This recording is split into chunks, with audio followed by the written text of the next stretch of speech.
Deus. Amém, gente? Pega a tua Bíblia, vamos lá para a palavra nessa hora. Glória a Deus. Eu adiantei hoje durante o dia, né, nas nossas redes sociais aí da igreja, o tema da palavra hoje. Nós vamos falar, o tema dela é quando a religiosidade compromete a sua consciência. Vamos ver o que vai dar isso. Glória a Deus, aleluia, Jesus. Senhor, fala conosco, que a tua palavra cumpra o destino e o propósito que apraz, Senhor. Aquilo que está no teu coração, que entre no coração da sua igreja, que entre no coração dos seus filhos.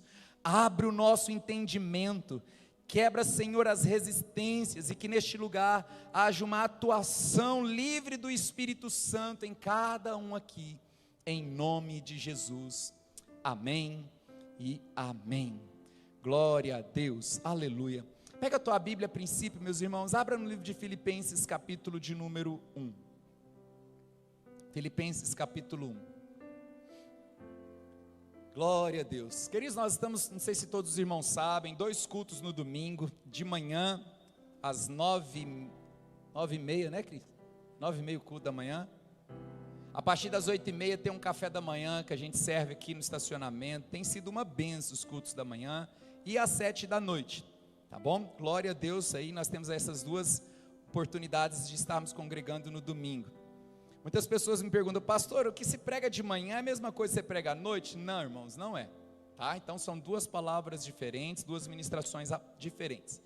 Filipenses capítulo de número 1, já vamos ler daqui a pouco, mantenha aberto aí. Irmãos, quando a gente fala sobre religião, a ideia que nos vem à mente, geralmente, está muito ligado à denominação, está muito ligado talvez também a uma tradição, está muito ligado àquilo que faz parte de uma cultura. Então, alguns dizem assim, eu sou da religião tal, eu sou da religião tal. E religião, irmãos, ela pode ser um estímulo para os mais diversos tipos de comportamento. Por exemplo, a religião, ela pode ser um estímulo para matar pessoas. É ou não é? Existem as chamadas guerras santas. Pessoas morrem por causa de religião, irmãos. Religião, ela pode ser um estímulo para alguém largar tudo na vida e se dedicar aos pobres, aos órfãos, viúvas. Pessoas já tiveram, a gente conhece na história pessoas que largaram tudo e marcaram a história, se dedicando aos outros em nome da religião. Então veja bem, eu estou apresentando 2 extremos que a religião pode provocar nas pessoas. Alguém que larga tudo em prol do próximo e alguém que se mata para poder matar o próximo. A religião provoca estímulos nas pessoas dos mais diferentes. A grande questão é que se nós olharmos para a Bíblia, você vai ver que a vontade de Deus nunca foi estabelecer uma religião, seja para que você tenha qualquer tipo de estímulo. Deus nunca precisou de estabelecer uma religião para provocar um estímulo na pessoa. Até mesmo, irmãos, quando você olha para nós, você poderia dizer assim, Deus nunca estabeleceu uma religião, mas nós não somos uma religião, o cristianismo não é uma religião. Irmãos, quem batizou o cristianismo de religião foi o IBGE, talvez, a ONU, não sei. Foi algum órgão no mundo que estabeleceu isso como religião. Mas o cristianismo nada mais é do que, vamos dizer assim, filha do judaísmo. O cristianismo ela é a extensão do judaísmo, e quando o judaísmo em si é inaugurado, não é inaugurado como uma religião, é inaugurado com a separação de um homem para estabelecer uma nação. Deus separa um homem, uma família, para fazer nascer uma nação peculiar, particular dele. O O judaísmo nasce quando Deus fala para Abraão e fala assim: sai da sua terra, da sua parentela, vai para o lugar que te mostrarei, de ti farei uma grande nação, abençoarei os que te abençoarem, amaldiçoarei os que te amaldiçoarem, você é uma grande bênção. Porque a vontade de Deus, irmãos, não era criar uma religião, a vontade de Deus era separar uma nação para que essa nação fosse exclusiva dele. O judaísmo nasce aí. Inclusive, no Vivo Caminho Online, quem estava lá na aula de quinta, um dos temas que nós vamos estudar é sobre Israel. Nós vamos estudar sobre o fim dos tempos. O que essas coisas que acontecem em Israel tem a ver com o fim dos tempos? Fosse você, eu fazia parte, irmãos, dessas aulas. Quinta passada a gente só passou os temas que iremos estudar. As aulas mesmas vão começar a partir de quinta agora. Então coloque seu celular aí na frente de informação e já entra no grupo. Toda quinta eu jogo o link lá. Voltando aqui para a pregação.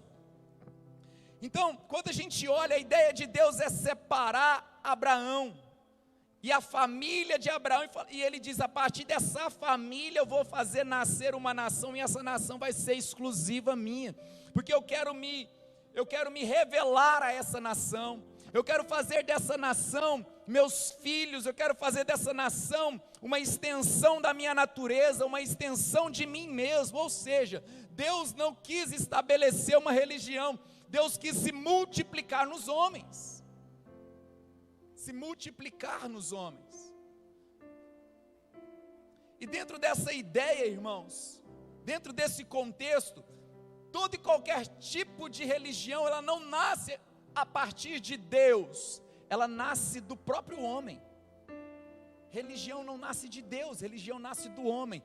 Mas não é o foco da mensagem. Eu acho que tem uma pregação aí de alguns 2 domingos atrás que eu falo sobre isso também, o porquê que a religião nasce do homem. Mas quando você estuda a palavra religião, no mais que você vai cavando e procura o lugar, o original mais próximo possível do sentido da palavra, você vai descobrir que a palavra religião, no hebraico, ela significa símbolo na porta. Olha isso. O que significa religião? Se você procurar num dicionário, Aurélio, qualquer coisa, talvez você até encontre outros significados. Eu estou falando da origem da palavra no hebraico. Por que a gente sempre fala no hebraico? O Velho Testamento foi escrito no hebraico. A Bíblia foi escrita no grego e no hebraico, e alguns livros no aramaico, mas todo o Velho Testamento é escrito no hebraico. No sentido hebraico, original da escrita, a palavra religião significa nada mais, nada menos do que símbolo na porta. E quando você olha para o Velho Testamento, você vai descobrir um texto lá no livro de Êxodo, capítulo 3, aonde tem um acontecimento marcante, aonde portas são marcadas com um símbolo. Nas pragas do Egito, irmãos, que seria a morte dos primogênitos, Deus deixou uma ordem. O anjo da morte iria passar pelo Egito, e o primogênito de todas as casas do Egito iria morrer. Mas Deus falou para a nação de Israel o seguinte: mata um cordeiro, passa o sangue nos umbrais da porta, e a casa que o anjo da morte passar, que ver a marca, o símbolo, o sinal na porta, essa casa está livre do anjo da morte, e o primogênito não vai morrer. Uma das coisas que a religião trabalha é com simbolismos. E se você olhar na Bíblia, irmãos, todo o simbolismo do Velho Testamento, todo o Velho Testamento é simbólico. São mandamentos de Deus, regimentos de Deus, de forma simbólica, que aponta para uma realidade que foi revelada no Novo Testamento. Por isso que nós não podemos ler o Velho Testamento e tratá-lo como um compêndio doutrinário. O que é isso? Eu vou estudar o Velho Testamento para viver o Velho Testamento. Não, você não pode. Porque se nós formos viver o Velho Testamento, a gente vai ter que começar a matar animal, derramar sangue para receber expiação dos nossos pecados. Se nós formos viver o Velho Testamento, a gente vai ter que começar a viver olho por olho, dente por dente. Se a gente for pegar o Velho Testamento como base de doutrina, nós vamos começar a ter práticas simbólicas. E todo o simbolismo do Velho Testamento, todas as práticas do Velho Testamento foi dado para uma única nação. Israel tinha que cumprir. E esses símbolos nada mais era do que uma tipificação de uma realidade a ser revelada, chamada Jesus. Então essa mesma passagem de Êxodo 3, aonde fala do sangue de um cordeiro no umbral da porta, já era um simbolismo que, pensa comigo, o que livraria o primogênito da morte? O sangue do cordeiro. Quem é o cordeiro que nos livrou da morte? Jesus. E ele estava marcado, passado na porta. A Bíblia diz, Jesus, ele diz, eu sou a porta. Veja bem, tanto a porta como o sangue do cordeiro eram símbolos daquilo que havia de ser revelado, que era o próprio Cristo. Irmãos, nós temos que começar a amadurecer na fé, a partir do que? Olhar para a Bíblia e ver Jesus em tudo. Então todo o Velho Testamento são símbolos de Jesus. Por exemplo, Deus disse para Moisés fazer um tabernáculo. Uma hora estuda lá, vai lá na Bíblia e vê as características do tabernáculo, dividido em 3 partes: átrio, santo lugar, santo dos santos. O átrio é a parte externa, o santo lugar ficava entre a parte externa e o santo dos santos, que era o lugar mais íntimo, onde somente o sacerdote podia entrar uma vez por ano, com uma corda amarrada no pescoço e um sininho na cintura. Tem todo um simbolismo isso. Irmãos, o átrio tinha uma porta de entrada, o santo lugar tinha uma outra porta de entrada, e o santo dos santos tinha uma outra porta de entrada. Olha o simbolismo do tabernáculo. A porta do átrio se chamava caminho, estuda lá. A porta do santo lugar se chamava verdade, e a porta do santo dos santos se chamava quê? Vida.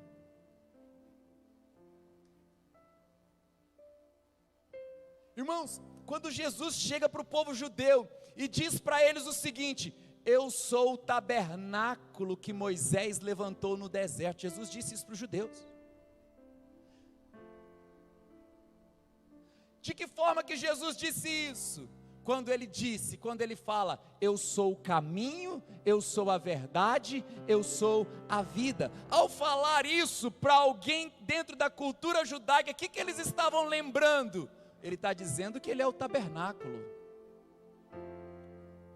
Ele está dizendo que ele é a porta do átrio, a porta do santo lugar, a porta do santo dos santos. O que eu estou dizendo? O Velho Testamento, tudo que Deus mandava o povo fazer, eles faziam, mas todas aquelas obras eram simbólicas, apontando para a pessoa de Jesus. Outro ponto, a Bíblia fala que lá no deserto Deus manda para a nação de Israel o maná. O que era o maná? Era o pão que descia do céu para o povo comer. Chega no Novo Testamento, Jesus diz, eu sou o pão vivo que desceu do céu. Quando Jesus diz, eu sou o pão vivo que desceu dos céus, a mente deles vão lá para o Velho Testamento, e eles começam a perceber, ele está dizendo que ele é o maná, porque no Velho Testamento o maná era o símbolo do próprio Cristo. Tudo que nós lemos no Velho Testamento são simbologias de uma realidade. Então, irmãos, Cristo é a realidade, nós não podemos viver mais simbologias. Para que viver símbolos, se você tem a realidade? Para que viver tipificações, se você já sabe, já conhece, já tem Jesus? Eu entro em crises com muitos movimentos, irmãos, que começam a trazer hábitos judaizantes para dentro da igreja cristã. Hábitos judaizantes, práticas judaizantes. Então todo o Velho Testamento ele é simbólico, apontando para aquilo que é real. Hoje nós estamos debaixo da nova aliança, e a Bíblia fala que é a aliança do sangue de Jesus. Ele é a nossa realidade, Ele é tudo em todos. Então você não precisa viver religião simbólica, se você já tem Cristo encarnado dentro de você. Diga amém, meus irmãos. Outra característica que nós vemos no Velho Testamento, irmãos, é que o Velho Testamento apresenta um Deus de forma desfragmentada. Como que se conhecia Deus no Velho Testamento? A partir da manifestação dos seus atributos. Então veja bem, quando Deus trazia provisão, todo mundo conhecia uma parte do caráter de Deus. E aí eles chamavam Deus davam um nome para Deus de acordo com a manifestação do atributo. Então se Ele está trazendo provisão, a Bíblia diz no Velho Testamento que Ele é Jeová Jireh.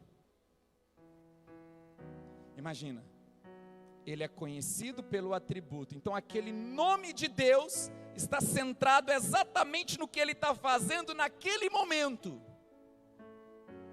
Lembra quando Deus proveu o cordeiro lá no Monte Moriá, né? Que Isaac ia ser sacrificado e Abraão falou: o Senhor proverá. Deus ganhou o nome de Jeová Jireh, porque Ele proveu. Então ninguém conhecia Deus em outras áreas, só se podia conhecer Deus a partir do que Ele fazia no momento. Então se o Senhor trouxesse cura no Velho Testamento, Ele ganhava outro nome. Qual o nome dele? Jeová Rafá. Por quê? Porque Ele está curando. Então agora nós conhecemos mais uma face de Deus, o Deus que cura, Jeová Rafá. Se Ele estava trazendo paz para o povo, uau, agora nós estamos conhecendo mais uma faceta de Deus, Ele é Jeová Shalom. Se Ele manifestasse justiça, Ele ganhava outro nome, Jeová Tsidkenu. O Senhor é a minha justiça. Então o conhecimento de Deus no Velho Testamento era completamente fragmentado a partir da manifestação dos seus atributos. Então não se conhecia Deus de forma plena, se conhecia Deus de forma repartida. Se conhecia Deus de forma repartida a partir da manifestação dos seus atributos, e esses atributos traziam à tona simbolismo. Então, irmãos, imagina o tanto que era difícil conhecer Deus. Mas tudo isso sempre apontando para uma realidade. E veja bem, todo esse grupo de simbolismos e de nomes está apontando agora para uma única pessoa no Novo Testamento. Uma única pessoa. Todos os atributos apontam para Jesus. Nós estamos debaixo de uma aliança, aonde para se conhecer Deus em plenitude, você não precisa ter experiências com atributos repartidos. Para se conhecer Deus em plenitude, basta ter Jesus. Jesus disse: aquele que me conhece, conhece o Pai. Quem vem a mim, vem ao Pai. Quem me vê, vê o Pai. Diga amém. Diga glória a Deus.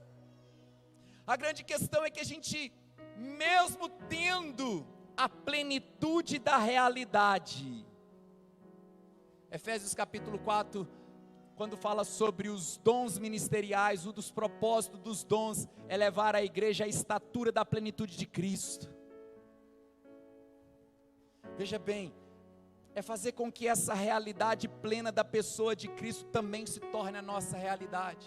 Você nunca vai viver a realidade. Veja bem, você está dentro de um lugar, de uma dispensação, de um tempo onde a pessoa de Cristo é tudo o que você precisa, mas nós estamos aqui, a mente, você está lá no espírito, mas a mente está aqui vivendo simbolismos e tradições religiosas.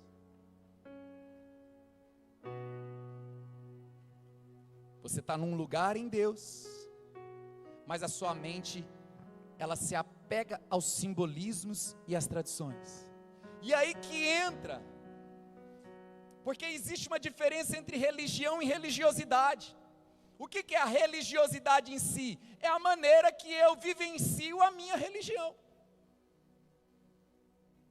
Agora pense, eu disse no início que Deus não veio inaugurar uma religião, Ele veio separar uma nação.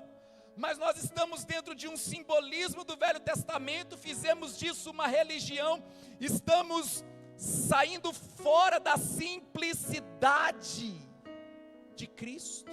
Irmãos, olha o quanto é complexo conhecer Deus no Velho Testamento e o quanto é simples conhecer Deus no Novo Testamento. No Velho Testamento, para conhecer Deus, você teria que decifrar toda uma simbologia e ter a manifestação de todos os atributos de Deus, experiências com todas as qualidades de Deus, para montar um quebra-cabeça e tentar conhecê-lo. Ficou tudo tão mais simples. Diga para o seu irmão, ficou tão simples, e você complica tudo. A gente complica, a gente quer atividades, nós queremos participar, ter participações, sabe, em algo que traga sentido. Então a gente olha e fala assim, se eu estou vivendo esse simbolismo, olha, isso aqui tem sentido. E qual o sentido da fé cristã? O sentido da fé cristã é Jesus. O sentido da fé cristã é Jesus. Como que eles vivenciavam a sua religiosidade no Velho Testamento? Trazendo sacrifícios, formas de vivenciar a religiosidade. Deus não nos chamou para vivenciar uma religiosidade. Sabe, irmãos, o Novo Testamento trabalha com essa realidade desses símbolos. Só existe 2 símbolos no Novo Testamento que a igreja tem que praticar. Só 2. Santa Ceia e batismo nas águas. Aí a Santa Ceia aponta para quem? A Santa Ceia é o corpo e o sangue de quem? Jesus. O batismo nas águas fala do quê? Do nosso novo nascimento em Cristo Jesus. As únicas 2 simbologias que praticamos no Novo Testamento, que a igreja continua por mandamento, é batismo nas águas e Santa Ceia. Os únicos. Então entenda sempre isso, que no Novo Testamento, esse simbolismo é revelado a partir da pessoa de Cristo. Então você não precisa mais viver religião, porque agora você tem um encontro com uma realidade. Você não vive religião, você vive uma pessoa. Levanta as 2 mãos e diga comigo bem forte, eu não vivo religiosidade. Diga bem forte, eu vivo espiritualidade. Em uma pessoa, Jesus. Jesus, irmãos. E aí quando nós falamos dessa pessoa, você olha para Filipenses 1:21, Paulo dizendo o seguinte, porque para mim o viver é Cristo. Paulo poderia dizer, não, porque para mim o viver é ser evangélico, o viver é ser budista, o viver é ser católico, o viver é... Não! O viver é Cristo. Porque Ele não morreu para inaugurar uma religião, para te dar uma prática religiosa. Ele morreu, irmãos, para fazer de Israel uma nação dele, para fazer de nós, eu e você, um povo separado, particular dele. Agora nós vivemos, o viver é Cristo. Gálatas 2:20, Paulo diz claramente, não sou eu mais quem vivo, mas Cristo vive em mim. não é sobre uma religiosidade desenvolvida, é sobre um Cristo crescendo dentro de nós, irmãos. É sobre uma natureza dentro de nós fluindo. Você não desenvolve religiosidade, você flui numa natureza. Amém, gente? Irmãos, tudo aquilo que faz parte da pessoa de Cristo, da natureza de Cristo, agora deveria ser natural para nós. Agora pense comigo, irmãos. Você acha que para Jesus é natural amar? Faz parte dele, é natural para Jesus amar, gente? O que vocês acham? Você imagina Jesus se esforçando para amar? Não está fácil não, como é que eu vou amar o pastor Mauro? Não está difícil de amar o pastor Mauro. Você acha que Jesus está se esforçando para amar o pastor Mauro? Não, porque amar ele para Jesus faz parte de uma natureza que flui. Você imagina Jesus se esforçando para perdoar? Quem imagina? Nossa, Jesus hoje está em crise, ele está se esforçando para perdoar. Você não imagina, por quê? Porque a natureza dele é propensa a isso, ele não se esforça para isso, porque é o fluir de uma natureza. Quem tem a natureza de Jesus aqui, diga amém. Então por que você se esforça para perdoar? Se isso deveria ser o fluir de uma natureza.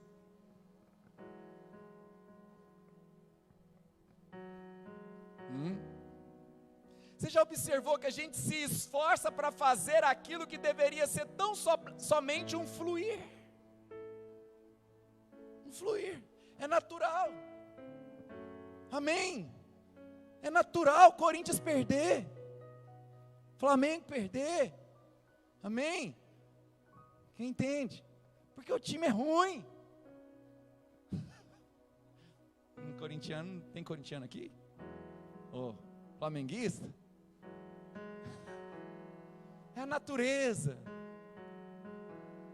Entenda, irmão, você não vê resistência em Jesus para aquilo que é natural dele. Todos nós, irmãos, que vivemos religiosamente, nós vamos ter que nos esforçar quando precisa manifestar uma prática que é natural de uma natureza. Irmão, o que é natural é natural. Flui. Não sou eu mais quem vive, agora é Cristo que vive.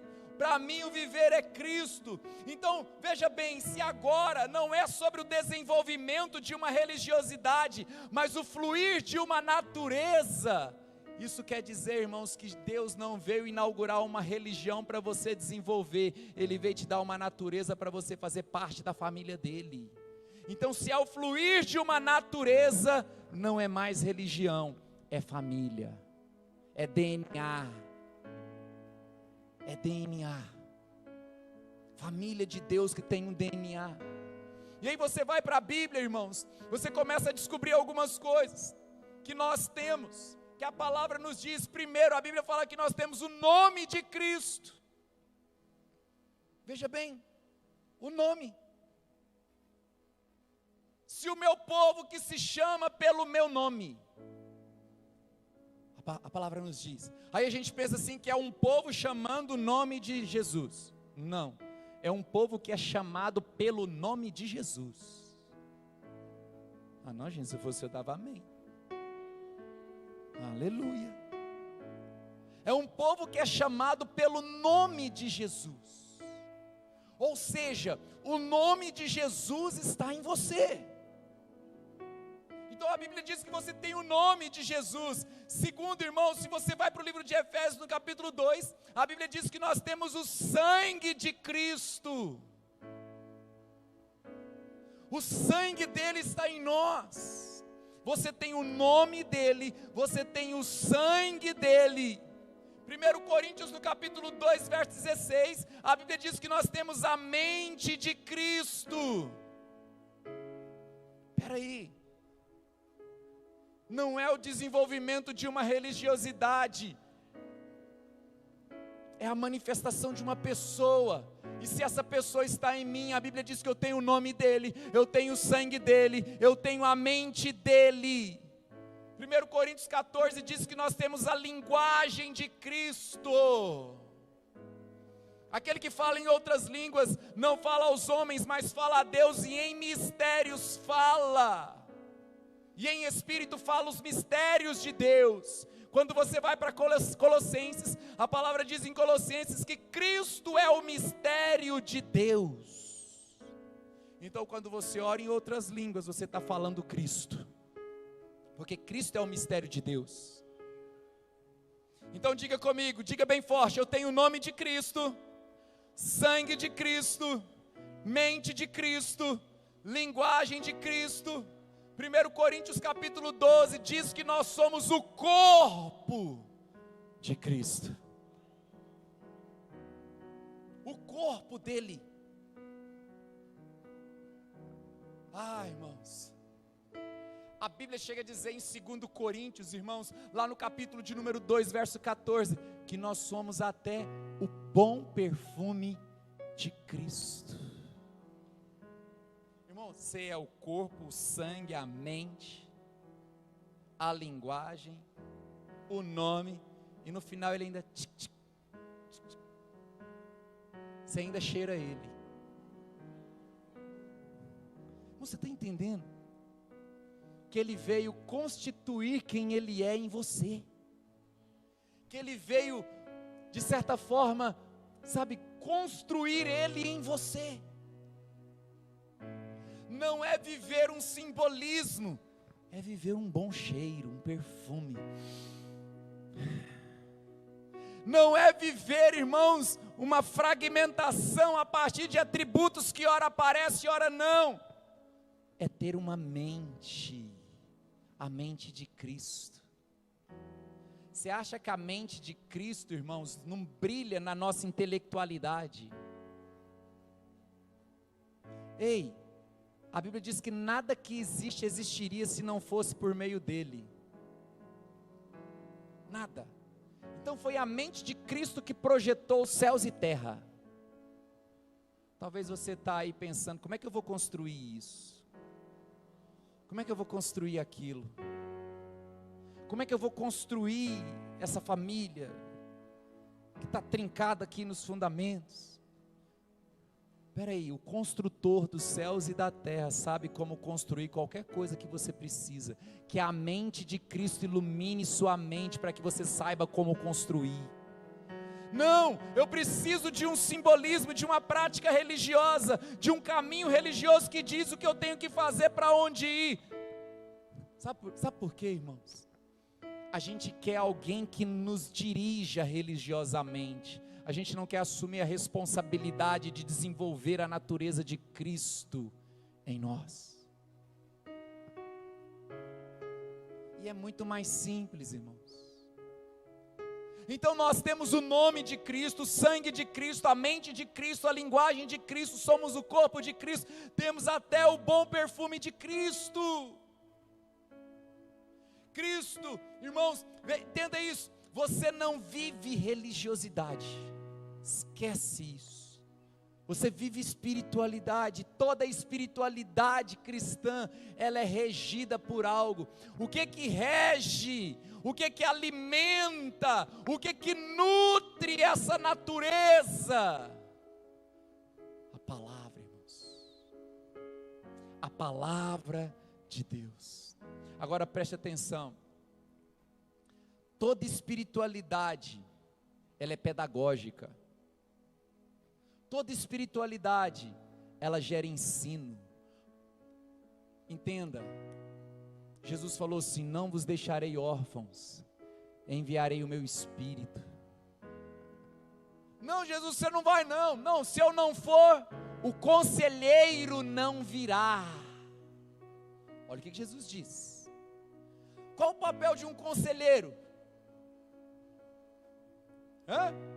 Simples, aconselhar. Então ele estava dizendo o seguinte: eu vou, mas o conselheiro vai habitar dentro de você. O conselheiro vai estar dentro de você. E o papel do conselheiro é aconselhar, é ensinar. Então toda a vida, toda a natureza espiritual, ela é regida pelo Espírito Santo e pela palavra. Como que eu vivo a natureza de Deus? Queridos, a natureza de Deus, você vive se relacionando com o Espírito, que é o conselheiro, e com a palavra de Deus, irmãos, que é pedagógica.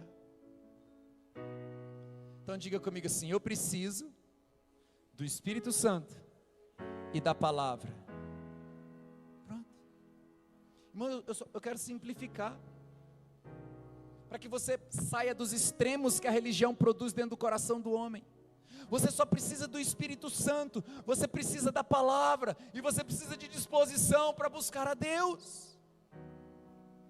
Por que, irmãos, que isso é necessário? Porque nesse desenvolvimento da natureza em nós, à medida em que nós estamos sendo, aconselhados pelo Espírito Santo, nutridos pela palavra, essa natureza da pessoa de Jesus vai começar a mudar realidades que a religião nunca mudou, e que nenhuma prática de religiosidade sua nunca alterou.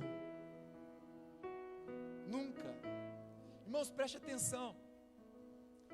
Quantas práticas de religiosidade você já teve no seu histórico evangélico,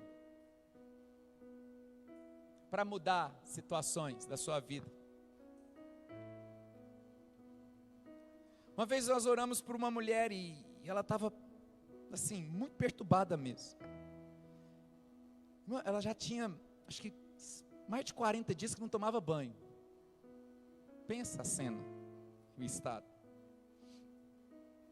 E ela ficava assim, muitos problemas. Aí eu perguntei, mas por quê? O que acontece? Por que você acha que você não é liberta? Eu tentei conversar, saber. Eu já fiz de tudo. E uma das coisas que me mandaram fazer, para que eu fosse liberta, eu precisava evangelizar toda a cidade que eu morava. E ela morava numa outra cidade, e aí ela saiu de porta em porta, irmão, entregando panfleto, casa por casa. Para ser liberta, ela tinha que panfletar todas as casas da cidade. Porque a religiosidade, ela vai te dar, irmãos, um serviço, para que você manifeste o seu envolvimento, e aí você panfleta as casas inteiras, e o melhor que acontece é 40 dias sem tomar banho.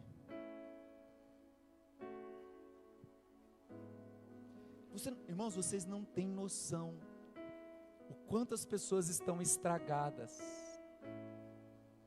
Por quê?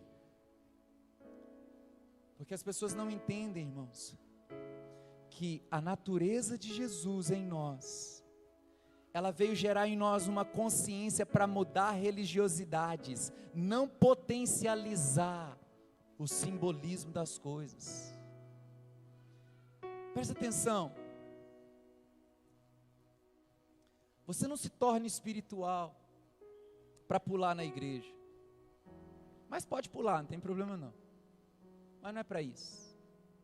A gente não se torna espiritual. Deus nos deu a natureza dele para a gente gritar. Mas pode gritar, também não tem problema não. Davi pulava, saltava, gritava, louvava, está na Bíblia. Mas por que o Senhor nos deu a mente dele, o nome dele, a linguagem dele, tudo isso dele, até o perfume dele? Porque toda a nossa espiritualidade não é manifesta, toda a natureza de Deus em nós não é manifesta a partir do desenvolvimento de uma religiosidade, mas do desenvolvimento de uma consciência. Pastor, o que você está querendo dizer? Sabe por que a gente se tornou espiritual? Para ser um pai melhor. Sabe para que a gente se tornou espiritual? Para ser uma mãe melhor. Para que a gente se tornou espiritual, irmãos? Para a gente ser um crente melhor. Para a gente ser um filho melhor. Para nós sermos um profissional melhor. Porque toda espiritualidade, ela amplia a consciência. E toda religiosidade, ela segue entendimento. Para que Jesus simplificou tudo na pessoa dele, centralizou tudo na pessoa dele, porque quando eu tenho agora essa pessoa em mim, tudo que eu não sou em mim, eu sou nele. Porque a Bíblia diz assim: como ele é, nós somos neste mundo. E tudo isso é para transformar a realidade. Levanta a mão, diga comigo bem forte assim, diga assim: eu fui chamado para transformar a minha casa, para transformar o meu bairro, diga, para transformar qualquer um que chega perto de mim. Irmãos, espiritualidade não é para ver anjo.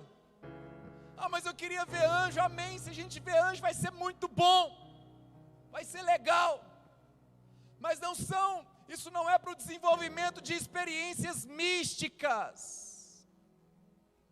não é para nós ficarmos sentindo, porque nós temos uma fé muito sentimental, muito emotiva. Irmãos, deixa eu te falar uma coisa, não saia daqui sentimental, não. Eu quero que você saia daqui não sentindo, eu quero que você saia daqui ensinado. Amém? Aleluia. Aí eu saí do culto e eu senti tanta coisa legal. E aí, o que você aprendeu? Não, eu só senti. Irmãos, acredite, ó, que você vira a esquina ali, talvez o seu marido sem querer, porque é sempre sem querer os maridos, amém? Irmão, o marido não tem culpa, ele vai e fala uma coisa que não devia, o sentimento que você teve aqui dentro da igreja acaba na primeira esquina que você vira ali, ó, quando o marido fala que não vai comprar o sanduíche porque tem um boleto amanhã. Tudo que você sentiu, você perde a unção do culto na hora. Eu lembro quando eu comecei o ministério há muitos anos atrás, muitos anos não, viu gente? Às vezes a gente fala muitos anos atrás, parece que alguns anos. A pior coisa para mim, sabe o que era? Pensa numa luta, numa crise, era quando eu terminava o culto, a unção, que a tesoureira da igreja me procurava. E no outro dia era dia de pagar alguma coisa. A unção ia embora, quando ela olhava para mim e falava assim, desse jeito. Era triste. E eu saía do púlpito feliz, alegre, foi uma bênção, a palavra, a pregação. Diante da notícia da tesoureira, a unção vai embora. Tudo que você está sentindo aqui hoje, irmãos, a hora que você chegar amanhã na segunda-feira, que é o dia da realidade, talvez você perde. Porque você descobre, nossa, tem aquele boleto, tem isso, tem aquilo, tem aquela dificuldade, eu vou ter que ir em tal lugar, não sei o quê. A unção da segunda, o Cristo que você recebe no domingo, a mensagem, a ministração, esse alimento, essa força, irmão, é para transformar a realidade da segunda. Então não saia daqui sentindo, saia daqui ensinado. Não saia de um culto emocionado. Mas tem problema se emocionar? Não tem. Uma coisa mais boa é levantarmos as mãos, sentirmos a presença de Deus, chorarmos. Não perca as lágrimas nos seus olhos diante da presença do Senhor. Tenha sempre um coração fácil, quebrantado. Se você não está caindo na unção, se joga. Não tem problema.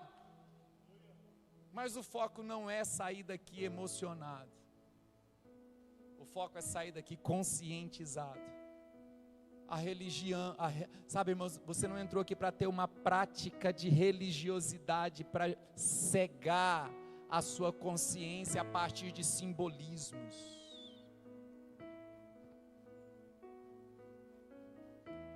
Amém. Existe um grande risco, irmãos, de nós vivermos costumes denominacionais e não vivermos Cristo.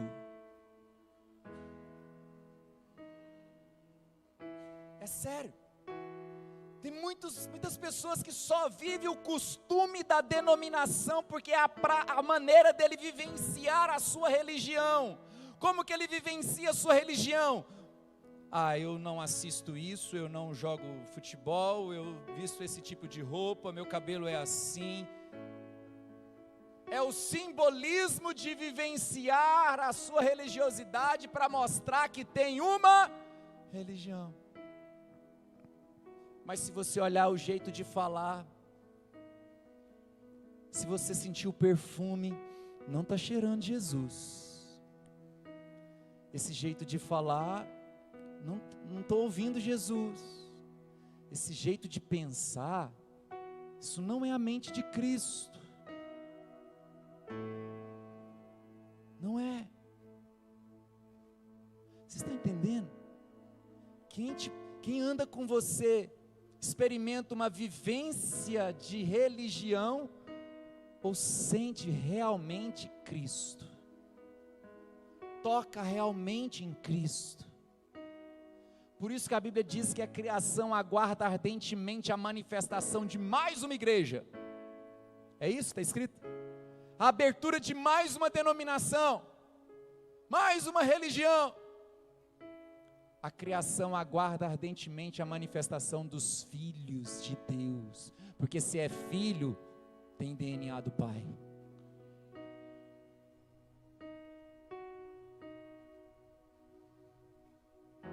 Quando a gente acredita dessa forma, costumes denominacionais, mas não vivemos Cristo como religiosidade, o grande risco é que agora, o que é o culto para mim?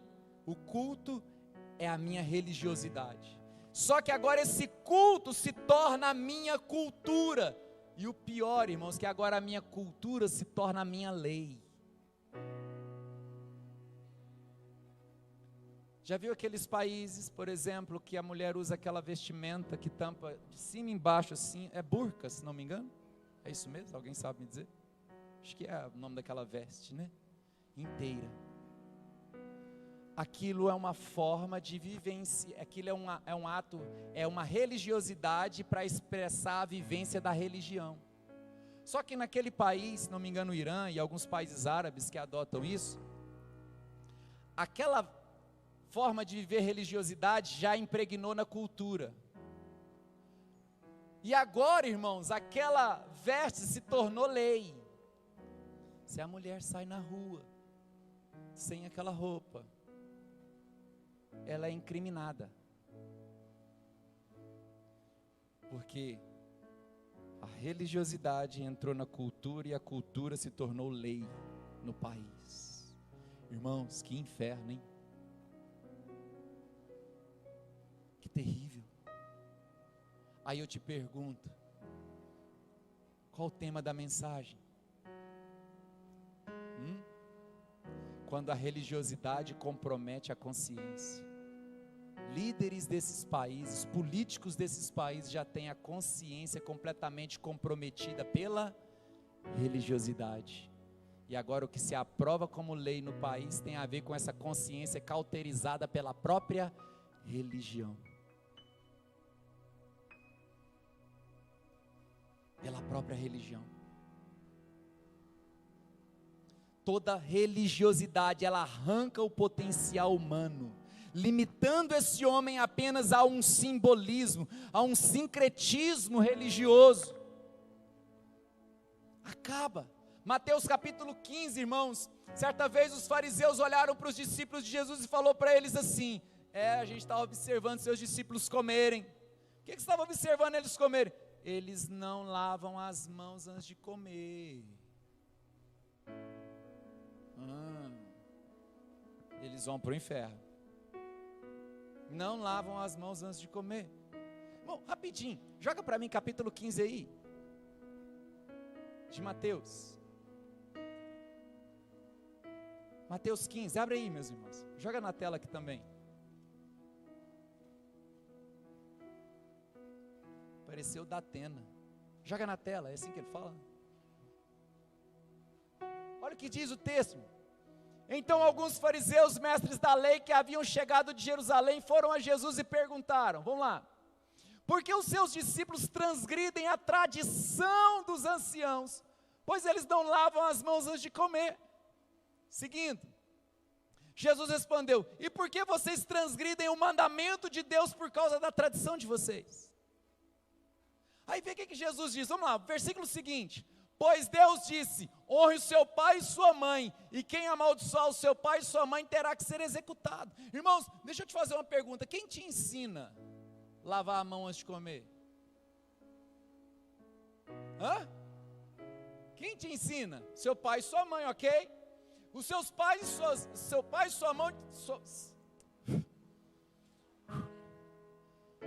seu pai e a sua mãe te ensinou uma tradição, lavar as mãos. E agora eles se apegaram tanto na tradição, eles lavavam as mãos, mas eles deixaram de honrar o mandamento. O que é isso? Lavavam as mãos, mas desonravam o pai e a mãe.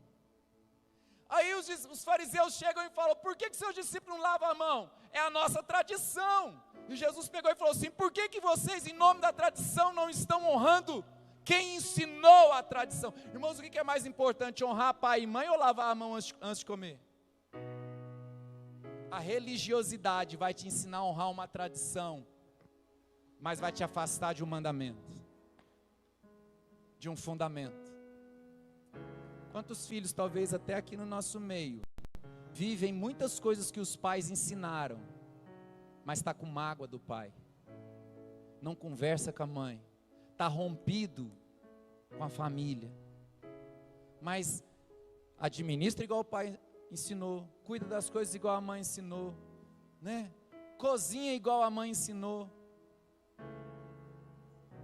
aprendeu, desfruta do que aprendeu, mas não honra quem ensinou.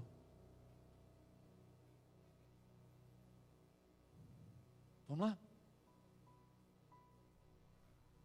Próximo. É isso mesmo? Próximo caso.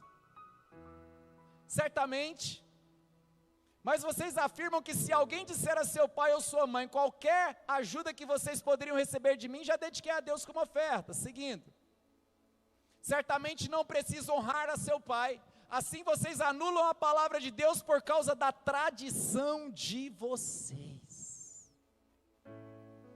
Muito cuidado para você não transformar a sua prática religiosa numa tradição, e em nome dessa tradição, irmãos, você mantém ela e desonra a palavra.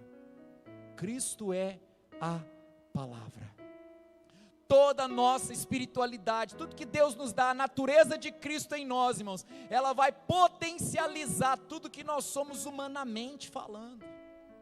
Irmãos, tem pessoas que são extremamente capazes na vida, extremamente inteligentes na vida, pessoas, irmãos, que têm potenciais para alcançar coisas gloriosas e grandiosas, mas ele entra numa religião, aprende simbolismos.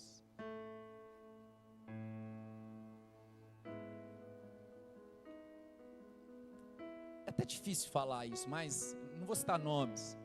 Tem religiões, irmãos, que os jovens abandonam os pais em outros países, vão para determinados lugares, jovens capazes, inteligentes, que podem ser uma grande bênção em qualquer profissão, em qualquer trabalho, e eles reduzem a vida deles ao desenvolvimento de uma religiosidade simbólica, crendo num falso ensino.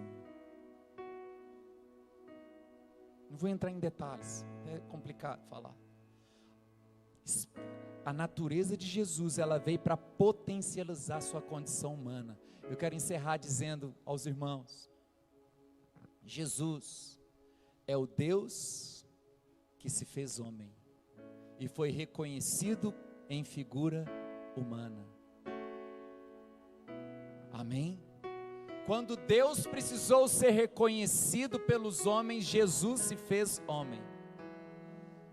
Tudo aquilo que ele era em potencial, ele veio, reduziu-se à natureza humana. Se mostrou como realidade para que todo o simbolismo fosse agora compreendido. Então quem olhava para Jesus estava vendo o Pai, Criador de todas as coisas. Irmãos, Deus se fazendo homem. Você imagina Jesus? Jesus tinha saída para tudo. Jesus tinha revelação, entendimento de tudo. Se você viver Cristo, centralizar-se em Cristo, toda a sua condição humana vai ser potencializada por Ele. Irmãos, tudo que você faz, Cristo quer te levar a viver de uma forma mais ampla, mais potencializada. A minha pergunta para você é: você recebeu a natureza de Deus para viver um simbolismo ou uma realidade? Você recebeu a natureza de Deus para viver uma religiosidade simbólica ou uma realidade que transforma tudo? Então, se você aceitou Jesus, você não virou evangélico. Se você aceitou Jesus, você virou filho de Deus. Se você tem a natureza de Deus, você não mudou de religião. Deixei de ser católico, agora sou crente. Não. Você recebeu o DNA de Deus. E o DNA de Deus na sua natureza potencializa a sua consciência. Eu era cego, mas agora eu vejo. Eu não entendia, agora eu entendo. Eu não podia, agora eu posso. A religiosidade diz: você veio para a igreja, agora você não pode. Não, a natureza de Deus te diz: você veio para a igreja, agora você pode. Ué. Por que eu não posso? Porque a religião tenta proibir tudo aquilo que ele não consegue controlar. Quando não mata o que não pode controlar. É tão poderoso que você recebeu a natureza de Jesus e agora você pode sim. Você pode dizer não para o pecado. Não, eu posso não pecar. Eu posso brigar? Posso, mas eu posso não brigar. Eu posso ofender? Posso, mas eu posso escolher não vou ofender. Porque agora você tem uma opção. Qual a opção que você tem? Jesus em você. Se tornou sua opção. Amém? Aí você vai para a religião. Não pode, não pode, não pode, não pode. Aí Jesus é aquele que te deixa livre. Não tem ninguém que te deixa mais livre do que Deus, irmão. Sabia disso? Foi para a liberdade que Cristo nos libertou. Amém? Glória a Deus. Quando o pastor abaixa o computador e fecha a Bíblia, é o sinal que o culto está acabando. Que o cheiro da pizza já chegou aí, que você vai comer uma pizza que termina o culto, geralmente. Fique de pé, por favor. Levanta as mãos, diga comigo bem forte assim: o meu Deus, o meu Jesus, me deixa livre. Diga assim: eu posso. Aleluia, você pode. Você pode hoje dominar sua vida, controlar seus desejos, fazer as suas escolhas, optar por uma nova vida. Você pode. Não é uma religião que vai te segurar, irmão. Você pode em Cristo Jesus. Levante suas mãos para o Senhor, feche os seus olhos. Oh Senhor, oh meus irmãos, como eu gostaria que vocês entendessem isso. Como eu gostaria que vocês entendessem. Você pode perdoar, você pode amar.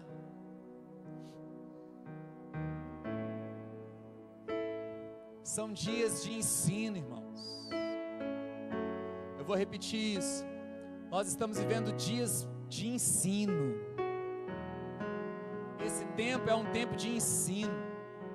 A libertação desse tempo não é de possessão, não é libertar pessoas de possessão, é libertar pessoas, irmãos, de ideologias, de pensamentos, conceitos, preconceitos já estabelecidos anteriormente. É um tempo onde nós precisamos ser ensinados, não emocionados. É um tempo de nós pararmos e refletirmos, e de chegarmos à conclusão: eu vivo uma religião simbólica, ou eu vivo uma realidade em Cristo? O que você vive? Ah, meus irmãos, feche os seus olhos, levante as suas mãos, comece a dizer: Jesus me ensina, Jesus me conduz, Teu Espírito Santo está em mim. Ah, irmãos, você tem a palavra, você tem o Espírito. Agora acenda um fogo no seu coração, acenda um fogo dentro de você, porque você já tem a palavra, você tem o Espírito. Então agora precisa a paixão, precisa o amor, precisa agora você olhar e dizer assim: Pai, eu não vou gastar mais 30 anos da minha vida, 20 anos, quanto tempo você é crente, meu irmão? Quanto tempo você está dentro de uma igreja, minha irmã? Você vai gastar mais esse tempo vivendo simbolismo religioso, conhecendo Deus a partir de suas manifestações particulares?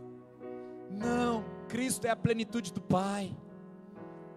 Ah, Jesus, Senhor, nós oramos pela sua igreja nessa noite.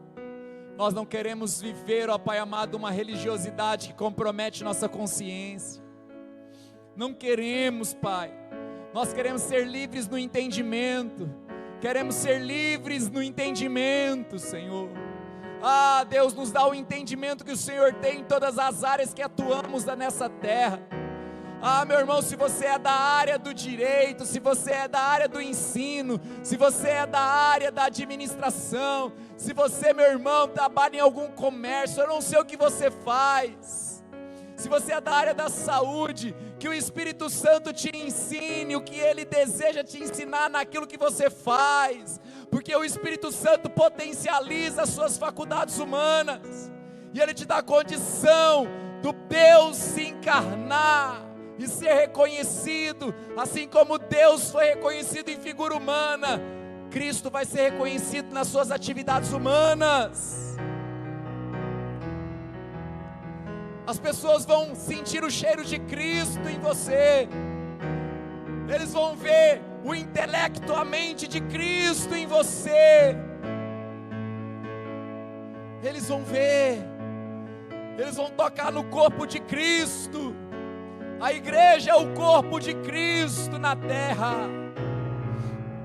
Oh Senhor, Pai, liberta-nos de todo espírito de religiosidade.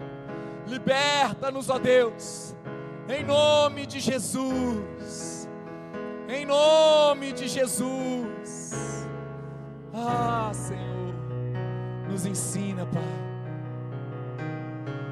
nos ensina, Pai. Digam amém, meus irmãos. Sabe, irmãos, eu fico pensando, a maioria dos evangélicos no Brasil hoje, a crise deles é se a igreja deve ter parede preta ou não. Já parou para pensar nisso? Ah, lá a igreja não é de Deus, por quê? Porque tem parede preta. Eu até gosto, irmão, eu gosto de preto. Para mim uma das cores mais bonitas que tem é preto, né? Alguém gosta de preto aqui? Preto é legal. A Bíblia diz que para Deus trevas e luz é a mesma coisa, irmão. Igreja ser preta, ser branca é a mesma coisa para Deus. Você sabia que a maioria do centro de Macumba é pintado de branco? É sério, a maioria do centro de Macumba é pintado de branco. E aí, Deus está lá.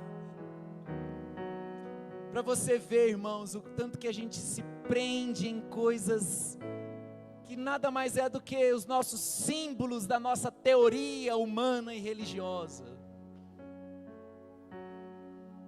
A igreja era preta até esses dias atrás, irmão. O Guilherme que arrumou essa cor ali, ó. E agora ficou assim bonito. Quem achou que está bonita a igreja? Vai ficar mais bonita ainda tá arrumando. Mas isso é de Deus, irmãos. Amém, gente? Diga comigo, eu quero crescer, eu quero conhecer a Deus, eu quero desenvolver minha consciência de fé. Diga comigo, eu quero amadurecer e chegar à estatura de Cristo.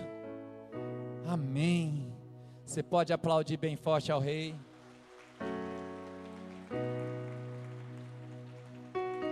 Amém, meus irmãos.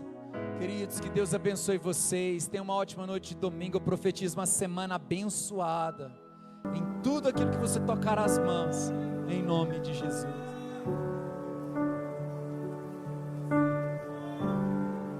Envolto em tua presença, aos teus pés é onde eu quero estar, em meio à tua santidade, aqui quero ficar. Não vim atrás de bênçãos, Jesus, não deves nada para mim, mais do que tu podes fazer, só quero a ti.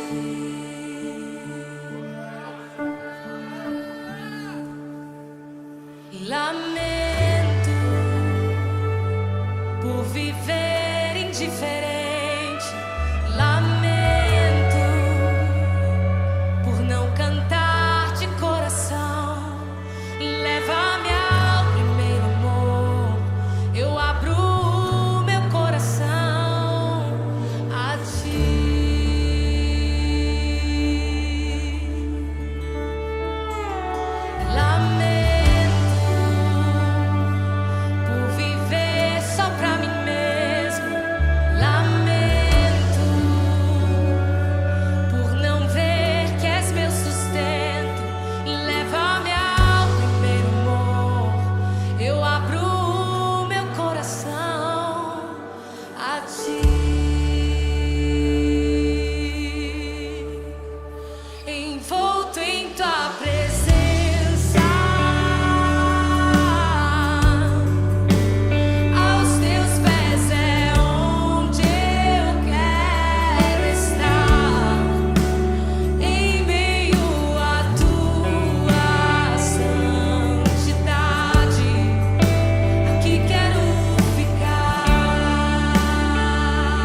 satisfaz. Nada mais me satisfaz.